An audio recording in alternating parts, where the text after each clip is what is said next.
tunamwalika mgeni wetu ili atupee salamu za Meru, atuambie kambi yake imebeba kitu gani, ili na sisi sote tusikie. Akimaliza atatupea mwelekeo, kama tutakuwa na maswali ya kumuuliza tumuulize. Ile kitu tutamwambia, waheshimiwa wenzangu wamekuja kualika nao watembelee kila uwanja, kwa vile tunashirikiana kwa kazi, tunafanya kazi moja. Kwa hivyo mafanikio yote ya Kisii kikuja, unasikia kama tumeoa huko Meru na opportunity iko Meru, sisi tunashare. Sio ni vizuri? Na hawa tena ni rafiki ya president, rafiki ya deputy president, wakiamua kama kesho wataleta president itafanyika hivyo. Kwa hivyo wacha kabla ya Obiro tutengeneze makofi. 1 2 3. Karibu. Wilfred. Ndio tunakazi hii. Kanyaga hiyo. Baito. Hila bana wino mingo ni mkwani. Lakini wanaona kwa wingu ni mkwani. Hapa ni kali moyo. Kitaba kwa bilambo. Tutengi hapa ni kwani ni ya baba ya baito kwa kimwa ya sawa hivi. Hii ya topinga. Lakini wanaona kwa wino mingo ni mkwani. Kapoi no muyore. Kapoi no muyore. Kamiri ni kwa sauti no. Wili ni mkwani. Hapa ni kali moyo. Hapa ni kali moyo. Kulala ni mwacha. Hapa ni kali moyo. Wili kule ni mkwani. Tutenge no mawogo. Tutenge no mwadeli. Tutenge no mimi. Kamiri no muyore. Hata tunataka mkupuza. Hata tumaini. Thank you so much. Asante sana. Amjamboni watu wa Kisii. Amjamboni tena. I'm saying today is my first time hapa Kisii. I've never been to Kisii before. Nimekuja kwa mwaliko wa Bwana Arika, and for everybody, thank you so much for turning up for this event. I actually did not know that it will be a big event, well mobilized. My name is Wilfred Mwiti. I'm a business development manager for the Kenya Airlift program. Naishi Marekani, state inaitwa Florida. Nimekuwa Kenya kwa muda wa miezi 2 sasa. Nafaa kurudi next Sunday. Na tumekuwa tukitembea sana across Kenya as we sensitize about the program, what we do as a program. But before I talk even about the program, nataka kusema ya kwamba nataka kuleta salamu za Bob Mwiti ambaye ni director wa the program, ako US, kwa hivyo hakuweza kukuja. Alafu tuna mheshimiwa DMK mwenye ni MCA wa ward ya Bogeta huko Meru, hakuweza kukuja pia sababu mnajua chenye kimekuwa kikiendelea Meru. So the deputy president aliwaita so that they can try to iron out those issues facing Meru. We were actually coming today with him, but it wasn't possible because of that unexpected commitment. Yeah, so apologies for that. He told me to present the apologies for that on his behalf, and I hope you accept that. So my name, as I've said, is Wilfred Mwiti. Mimi ni mzaliwa wa Meru. I was born and raised up in Meru. Nikaenda shule Meru. Avan mheshimiwa talk about humble beginnings. I'm one of the people who has come from very humble beginnings in Meru. So after kumaliza shule, I went to one of the high schools in Meru, later proceeded to Egerton University to do my Master of Science in Bachelor of Science in Economics and Statistics. And then I went to the US. I actually went to the US. I was among the first people in the Kenya Airlift program. The time it was starting, I was the first person who trusted in the process through the program. And that time Bob was trying to come up with a skeleton of something that he had envisioned for our society in the transformation of Kenya. The program is more so related to another program that was started in 1960s, by Thomas Tom Mboya, in collaboration with J.F. Kennedy and people like Harry Belafonte and other people in the US. And they used to take people from Kenya specifically to go and study in the US. And that became the product of Barack Obama Sr., who became the father of the president of the US, Barack Obama. So the program is more so related to that. So when Bob was starting the program, I met him in one of the places in Meru, and we had an engagement. And that is how I found myself as part of the program, among the first beneficiary of the program. So the program has really transformed my life, because I went to the US. I did my master's in one of the universities in Alabama. It's called the University of Alabama in a city called Huntsville. Huntsville is the city, I can say it's the hotspot of technology in the US. So I went there, I did my master's, and when I was done, I started now working for this program, the Kenya Live program, which has taken so many students in the US. And we continue to take these students to the US, because currently we have more than 100 students who have already relocated to the US. This year, in January, this month actually, between now and February, we'll be taking more than 50 more. There are some who have already gone to the US. They have started their classes in the US. So the program, I can say, is an oasis of hope, because we find ourselves in situations whereby you get out of school, there are no jobs. I personally found myself in that situation. When I completed my degree in the university, I started a job in one of the circles in Meru. I was paying 15,000 every month. And it's within that period of time that we met with Bob, and I trusted this vision, because I really wanted to transform my life and the life of the society that I come from. So the beginning of the program was almost 4 years ago. It's not a program that has been there for many years, because people think, because of the success of the program, this is a program that has been there for long. It's just almost 4 years old. So we are still helping out the transformation of the society through quality education. And education, as Honorable said here, is, as Nelson Mandela said, it's the tool of advancement of the society.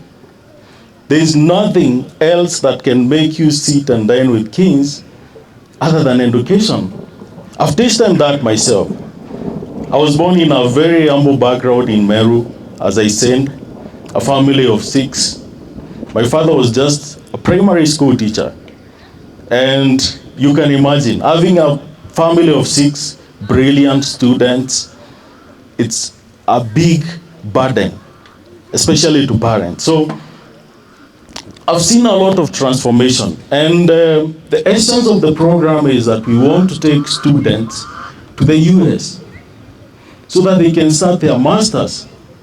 And we are not just like any other person wenye wanapeleka watu Marekani ama nchi zingine in Europe or in Asia, and there is no plan after your studies.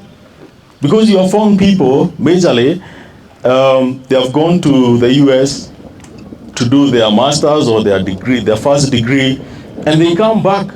The reason is that they don't have a plan after the education that this is the path that you're supposed to take to be able to transition into the job market.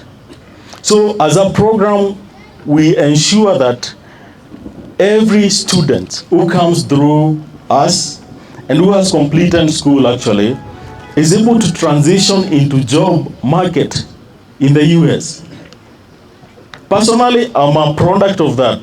I've been working in the US now because of the program. And this is the trajectory that we look forward to seeing that our students take in advancing themselves. This is the real transformation that we want for our society. So, about the program, we have offices in, we have opened offices actually in Kenya. One is in Nairobi. We have another one in Meru. Maybe in future, who knows, we might be in Kisii, because in fact, the largest number of students come from Kisii. I have one friend of mine, we schooled with him at the university, and when he was done with his studies, his name is Kelvin Ongaga. When he completed his studies, he was jobless in Nairobi.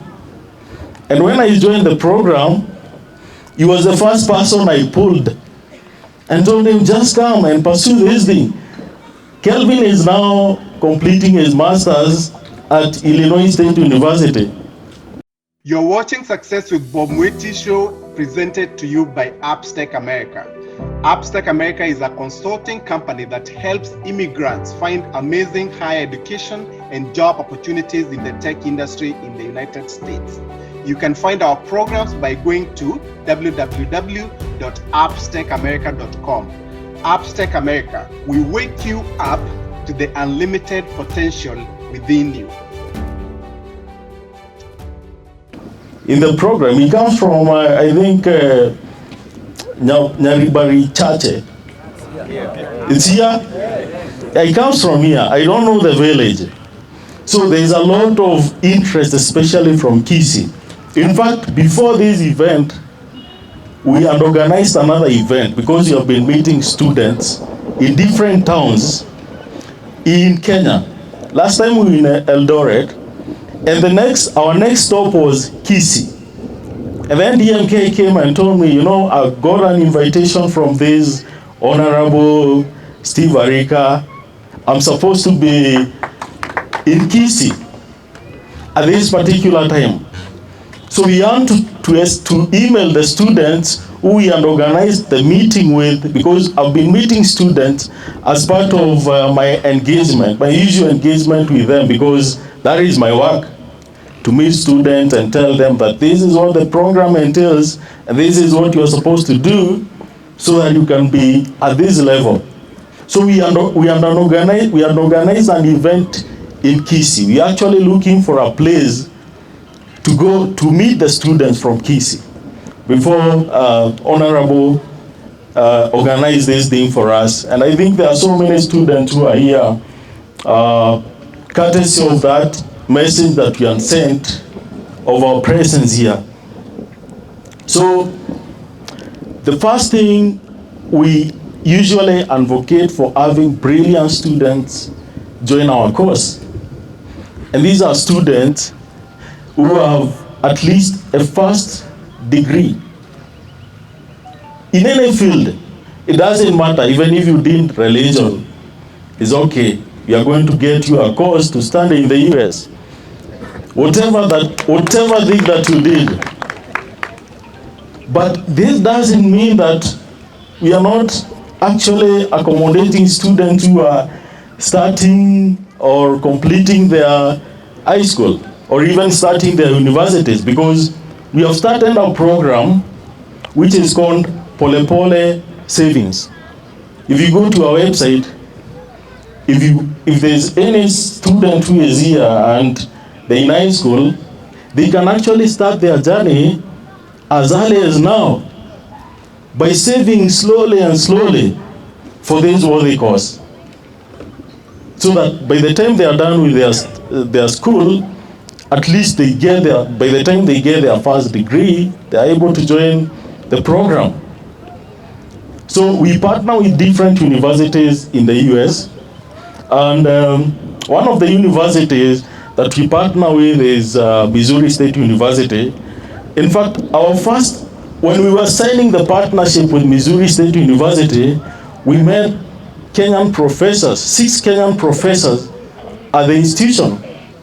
And one of the professors One of the professors actually comes from Kisii.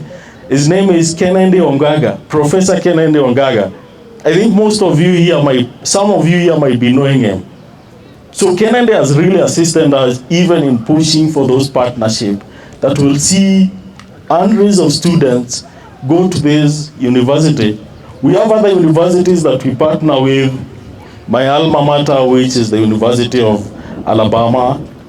Bob's former alma mater is called Indiana University of Pennsylvania. We have Grand Valley State University in Michigan. And we have another school in South Dakota called South Dakota State University. But this is the thing. These are just 5 schools that we partner with. But we take our students to more than 20 schools in the US to do masters in different fields.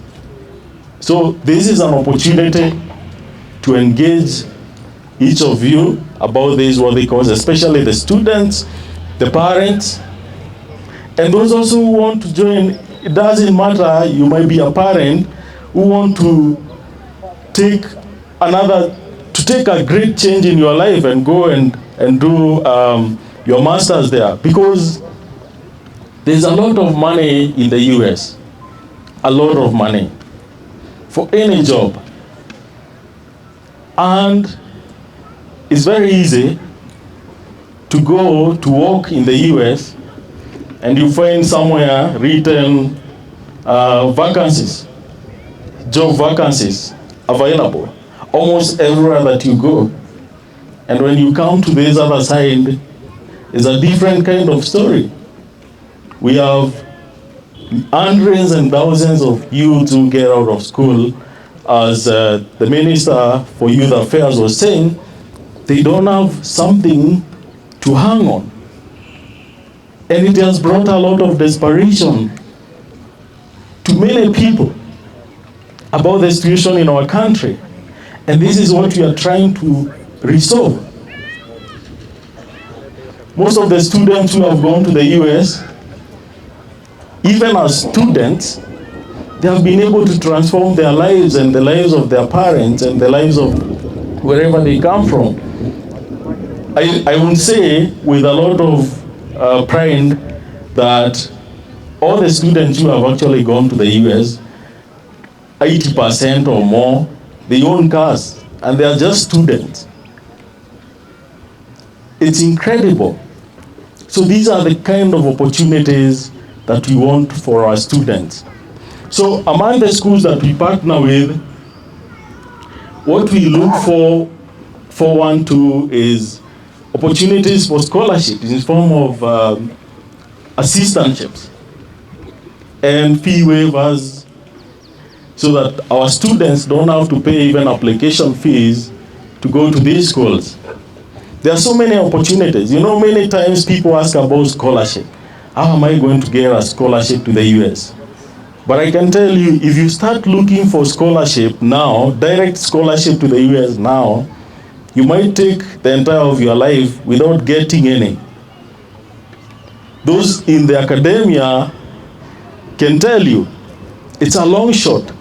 But through our program, we are able to partner with these schools and they're able to give our students scholarships in terms of assistantships. I was personally under full scholarship at the university. I didn't pay a coin. You know, our university was very expensive, because before you are given a visa, before the school can actually process the relevant paperwork for you, you want to prove that you have not less than 5 million Kenyan shillings to cover for your cost of study and living expenses. And this brings the question, how a son of a peasant farmer or a teacher can raise that amount of money? Sometimes even the children of politicians who are managed in the country, that's not a small amount of money to raise. So what we do is we partner with different lenders. We have partnership with companies which give funding to our students, which they are able to pay after school. And they are able to get the jobs from us which sustain them to pay this amount of money. And some of them, they don't have even to utilize this amount of money, especially if they're able to get scholarship.